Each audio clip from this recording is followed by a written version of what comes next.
Assalamualaikum warahmatullahi wabarakatuh. Kembali lagi dengan saya Muhammad Fahri Kamali dari KPI 4C. Oke, di sini saya akan menjelaskan kembali tentang teknik penulisan opini fitur di media massa. Apa itu opini? Opini merupakan jenis tulisan yang berisi gagasan, ulasan atau kritik terhadap persoalan yang berkembang di masyarakat dan ditulis dengan bahasa ilmiah populer. Apa itu fitur? Fitur merupakan karangan kreatif yang terutama dirancang untuk memberi informasi sambil menghibur tentang suatu kejadian, situasi, atau aspek kehidupan seseorang. Dalam istilah surat kabar, fitur disebut juga beserta berita ringan atau soft news atau kisah di balik berita. Rambu-rambu penulisan artikel. Yang pertama, persoalan aktual dan menjadi perhatian masyarakat. Yang kedua, masalah yang ditulis tidak menghasut, mengadu domba, memfitnah. Teknik penulisan artikel atau opini. Yang pertama, ada masalah yang akan ditulis. Yang kedua, lengkapi masalah dengan bahasa pustaka. Yang ketiga, bagi penulis pemula, diskusi masalah dengan tema atau pakar. Yang selanjutnya, aktualitas opini. Yang pertama, berkait dengan kejadian yang ada di tengah-tengah masyarakat seperti wabah, unjuk rasa, kenaikan gaji, dan lain-lain. Yang kedua, aktualitas berkaitan dengan hari besar nasional dan internasional. Proses penulisan artikel. Yang pertama, tahap pra-penulisan. Yang kedua, tahap penulisan. Yang ketiga, tahap pasca penulisan. Dan yang jenis-jenis artikel. Yang pertama, artikel pengetahuan populer. Yang kedua, artikel penuntun praktis. Yang ketiga, artikel politik. Yang keempat, artikel olahraga. Yang kelima, artikel kebudayaan. Resensi.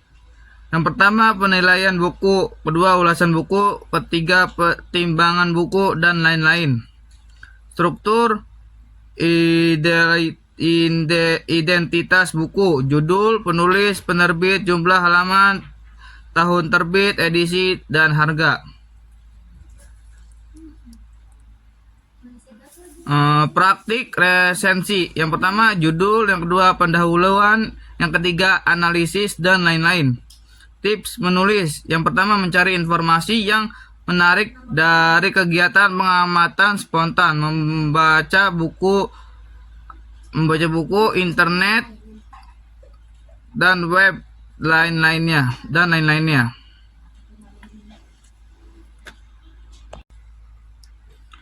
Hakikat, konsep, dan karakteristik ilmiah dan karya ilmiah. Hakikat karya ilmiah, karya seseorang didasarkan atas kebenaran logika, rasional, dan kebenaran ilmiah, berupa hasil penelitian, lapangan, dan laboratorium, hasil ide atau inovasi baru, berupa skripsi, tesis, disertai, serta artikel, jurnal, makalah, buku ajar, dan sejenisnya. Karya tulis ilmiah. Melalui penulisan karya ilmiah diharapkan penulis dapat mengomunikasikan informasi baru, gagasan, kajian, dan atau hasil peneliti kepada orang lain. Konsep dan karakteristik karya ilmiah. Ilmiah merupakan pernyataan empiris yang paling tinggi dari 4 jenis kebenaran ilmiah.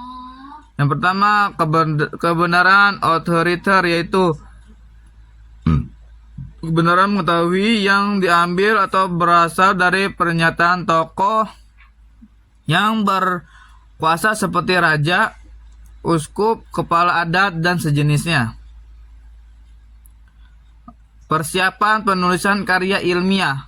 Yang pertama, menentukan jenis karya ilmiah yang akan ditulis. Yang kedua, mengidentifikasi permasalahan dan judul karya ilmiah yang akan ditulis, dan lain-lain. Jenis-jenis penulisan karya ilmiah. Yang pertama, penelitian tindakan, karya skripsi, karya tesis, karya disertasi, dan lain-lain. Tulisan karya ilmiah non-riset. Yang pertama, buku atau bahan ajar, artikel teoretik atau konsep, jurnal berupa teoretik atau konsep, dan lain-lain. Susunan karya tulis ilmiah. Yang pertama, judul, penulisan, dan alamat. Kedua, abstrak. Ketiga, pendahuluan. Yang keempat, teori, dan lain-lain. Pola penyusunan karya ilmiah ditinjau pustaka, rancang, bangun, dan bahasa teoritis. Yang pertama, tindak sepenuhnya dapat dibakukan. Yang kedua, akan tetapi tetap seperti butir satu tanpa kata kerja dan hasil. Format standar karya tulis ilmiah umumnya meliputi pendahuluan, teori, tata kerja, dan lain-lain.